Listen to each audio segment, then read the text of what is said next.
Okay. Hello, everyone. My name is Jeremy Hayer. I'm a youth engagement coordinator with the Span Parent Advocacy Network, and welcome back to another episode of our Amplify Advocacy video interview series. And I'm joined today by my lovely friend, Maya Warren. Maya, do you want to quickly introduce yourself? Yeah, so first, thank you for having me. Of course. And it's an honor to join the podcast today. My name is Mayia Warren. I am an independent recording artist, author, speaker, disability advocate of, wow, almost going on 14 years, in addition to doing advocacy in the foster care and survivor spaces. 14 years you've been doing this. That is a long time. That's quite impressive. Um, so I guess we can start with your story of how did you become a self-advocate? When did you realize that you had, your voice and you wanted to be able to speak up for yourself and yeah, all that. Yeah, I tell the story. It's funny now, being a keynote speaker and doing consulting with different organizations because when I first started out, I wasn't the one that was like, hey, I'm going to be an advocate. Um, right around eighth grade, my life started culminating in an interesting way. I had came under the guardianship of my grandmother at the time. Later, my brother and I were adopted. But during that time, as you can imagine, between going through the foster care system and figuring out for the first time what was the name and the circumstances surrounding my condition of having albinism, which for those who don't know, it means you have a lack of pigmentation in your eyes, hair, and skin. There are several types. I have the type that is predominantly found in those who are Black American or of African heritage in general. Um, and so growing up, nobody explained that to me. So it wasn't until middle school I did some research, some digging, and I discovered it, um, which ended up being a blessing. But I was navigating so much trauma and other things in my life, not even related to having albinism and a subsequent disability of being visually impaired, that I hated people and I wasn't very fond of myself either.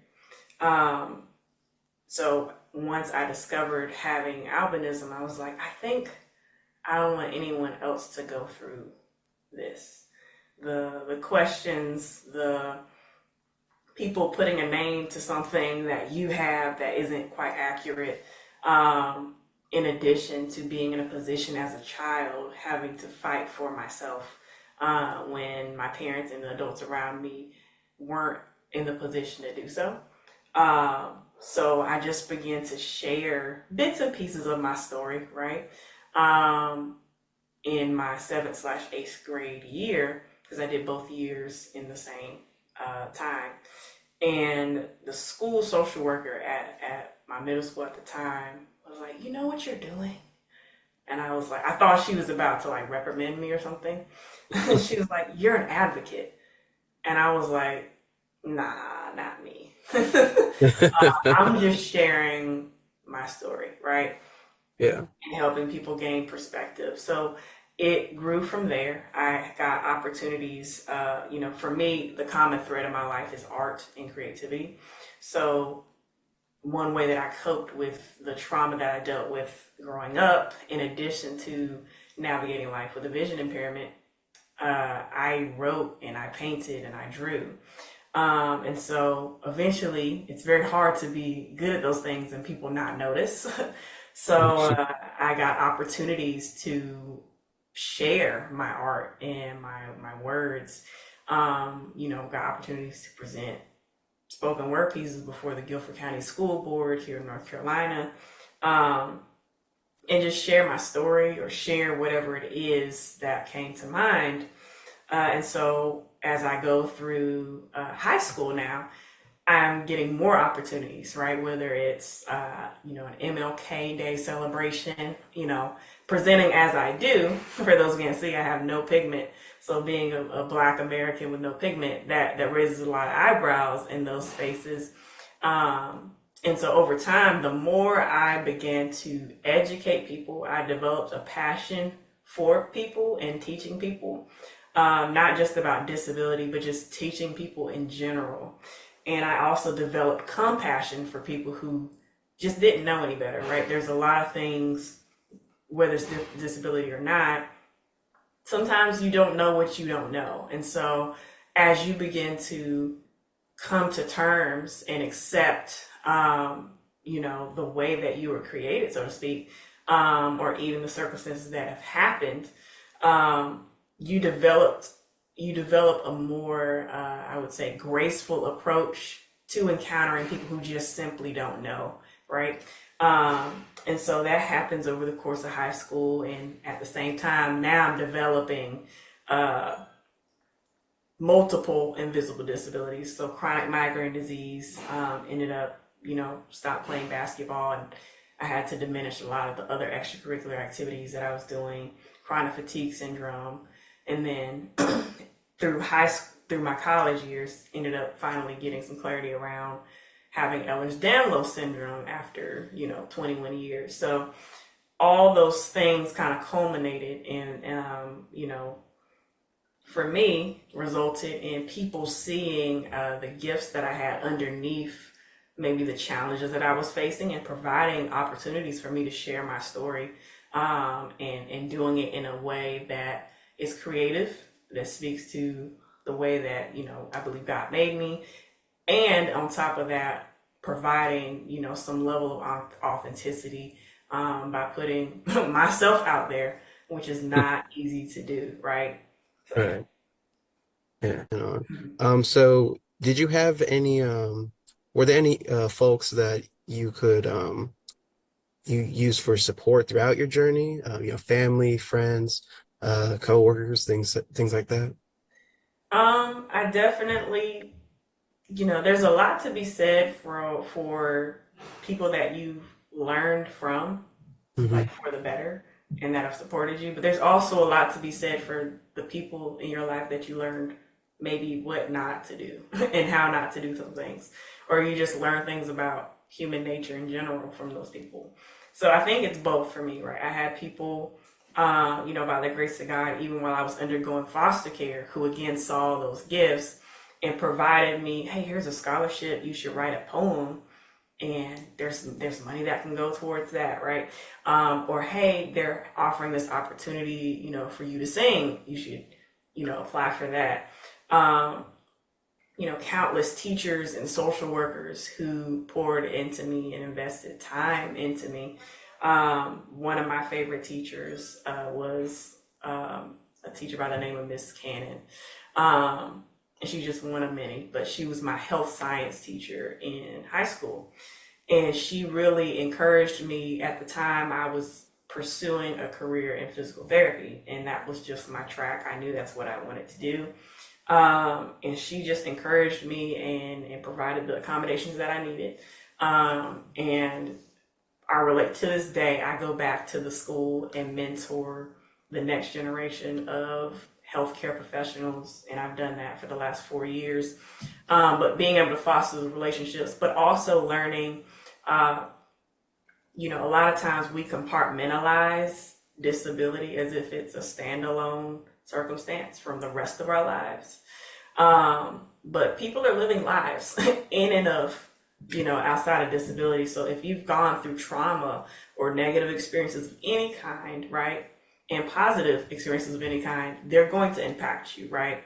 And so for me, I see where in my family, the inability to unpack, uh, maybe things that you've navigated in a healthy way and move forward prevents you from being able to thrive. And so for me, that's encouraged me, to not compartmentalize myself in any way, shape, or form, and to simply pursue authenticity and openness and community, right? Because sometimes when you're navigating hard things, disability or not, you can be tempted to isolate, right? It's really tempting to isolate, and it's really tempting to only gravitate towards people who you think will understand the most. But I found that, again, learning from my family history, that it's often when we choose to isolate that we feel the most alone.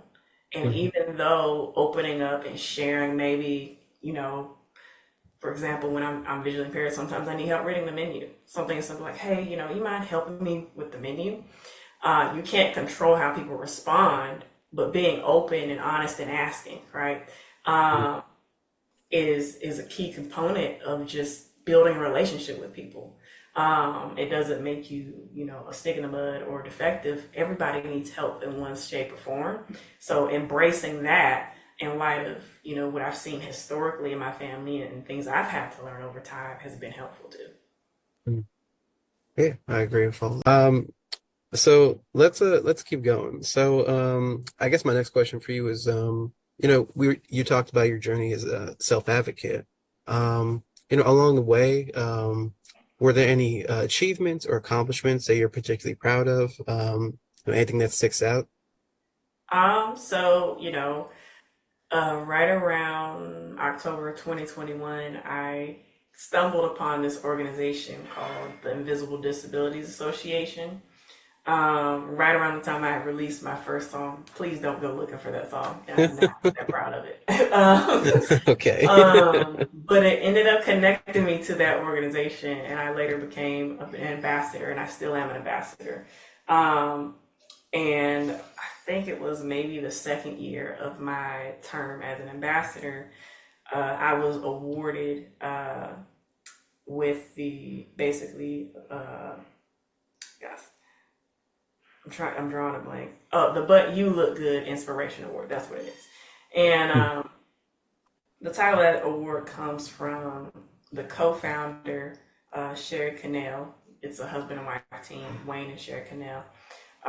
When she was going through her journey of navigating visible disabilities as a result of Lyme disease, people kept saying to her, "But you look good, right?" And that's the thing with invisible disability. You can't see it, but there's a lot going on internally and physically. And so they coined that term, and it's an inspiration award because, despite the things that go on that people can't see, you're still doing X, Y, Z to impact the community. So that was an honor to receive that award.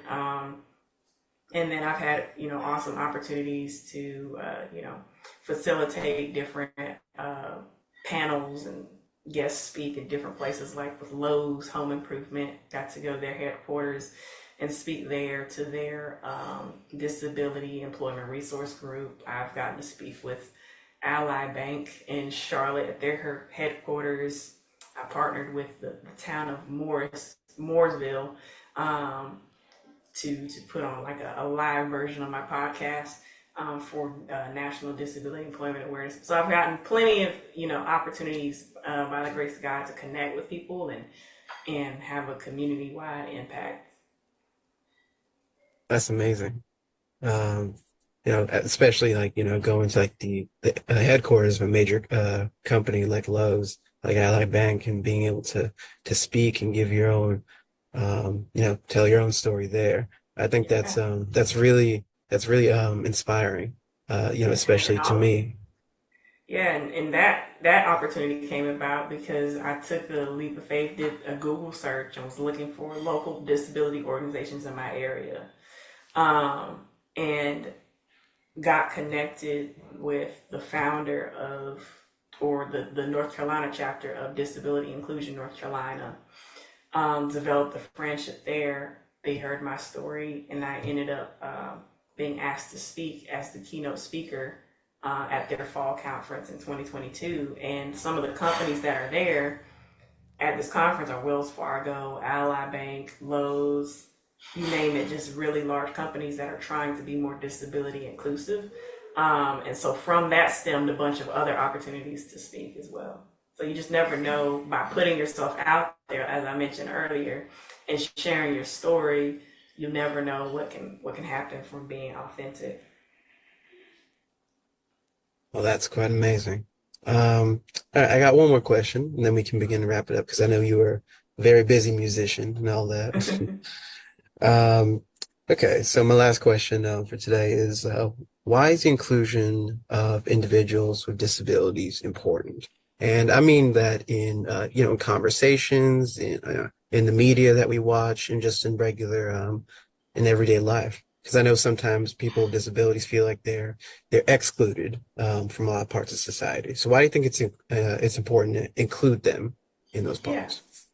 parts? So my adoptive dad, we were having a conversation one day, and he speaks globally. He's a globally known expert on leadership. And he also has a multiplicity of service, uh, military related um, autoimmune diseases and disabilities too. So he's a disabled vet.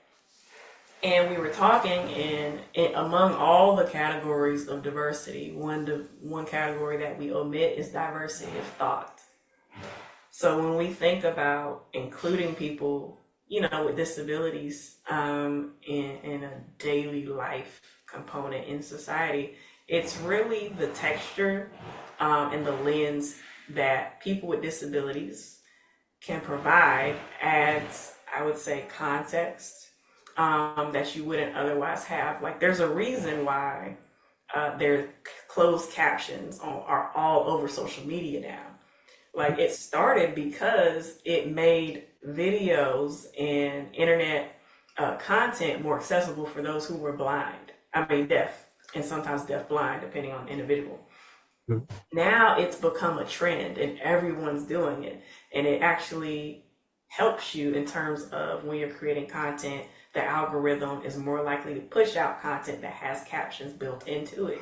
So something that started out as a specific accommodation for one group has now become something that is an aesthetic, pleasing to everyone's eyes, regardless of circumstance, and it's beneficial to a specific group of people. So that in and of itself is just one of many examples how something so simple adds to the broader spectrum of how we enjoy content on social media, and how people engage with it. And I think in a lot of ways, it can be tempting to view that as, oh, well, they're stealing. No, it's adding something, right? It's adding value. And if there's anything I could say to young people with disabilities is the the way that you function. A lot of times, most people won't understand it because when it's your circumstance, it's your paradigm, it's your point of view. You've learned to adapt, right?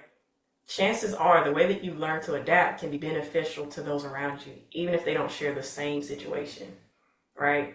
They Right. might not have ever thought about it in that way, just like closed captions. So I think it's important just to add to the human experience and the way that other people can function in life. And it adds value, right? I think that's one of the hardest things I see with younger people with disabilities. It's hard to see value, and I know I struggle with that. And there are times where I'm learning to assess, oh, this is a valuable thing, right? Asking for a ride, that's something I've had to learn over time. No, that's not a burden. Like, me as a person, I'm adding value to this moment by being present, and the things that I can bring. So them picking me up, it doesn't mean that I'm a burden. It just means there's some logistics that are involved, but the outcome of getting to point A, point B is still the same, even though it happens differently. Exactly. And that's a great way to put it. We all have paths that we have to go to in life, and some of us just might need to take a maybe a couple more turns in the path, but we're all going to get to the same place eventually. And I think you definitely blew somebody's mind with the whole, with the captions becoming more prevalent in social media, because it's a trend that I think a lot of folks have like noticed, but never really thought too much about it. Mhm. They thought maybe it'd just be like part of a trend or something like that. At least that's how it was for me. Yeah. As a It's content very interesting. creator, my eyes didn't open to it. Like, I did it instinctively because I've been in the disability space and I didn't want to, like, I want people to engage with my content, Yeah. as far as it concerns me, right? Mhm. Um, and I had a friend reach out to me. She saw a video that I had shared with her, and she was like, "Thank you." And I was like, "Oh, for what?" She had a friend that was deaf, that it's hard for her to engage with a lot of people's content at the time because it didn't have closed captions. So personally, I provide them with that person in mind. But to see everyone, like, I left social media for a couple of years and came back and it exploded. And to see that was very encouraging. Now, most people aren't like, oh, let me do this, to be accessible. Again, it's a trend, but it's still beneficial, right? Hmm. Yeah, I totally agree. I mean, that's quite amazing. Well, all right. I mean, that's that's all for the questions, for today. But before we wrap up, just wanted to I did want to ask, so you mentioned two organizations, Invisible Disabilities and Disability Inclusion North Carolina. That's Mm-hmm. correct. Okay, so we'll probably put something in the description of this video, linking to like their websites or any pages that they have for that. But for you specifically, do you have any projects or organizations that you'd like to shout out? Do you have any social media? What's the Yeah. best way for people to reach you and stuff like that? So you can Google me. My name is spelled Mayia, and my last name is spelled Warren. Mayia Warren, and my website, my social media, all the things about me will pop up. So on my website, you'll see new music. I just released a song a couple weeks ago with a friend of mine. That's awesome. And I'm working on my third album, which I received an artist grant for. So that's been a unique experience. And yeah, if you go on the website and subscribe to the newsletter, you can stay up to date on all the things that I'll be doing. My social media is under the same name, make things easy. And if you want to contact me, the contact form is on social media as well as on my website. All right, thank you for that, and thank you all so much for listening. This was a great conversation. I'm glad all of y'all got to be part of it, and Maya, thank you so much for spending some time talking about your story and promoting these great organizations. I really appreciate it. Thank you for having me. Of course, anytime. All right, well, thank you all so much, and I hope to see you on the next episode of Amplify Advocacy. And enjoy the rest of your day, everybody.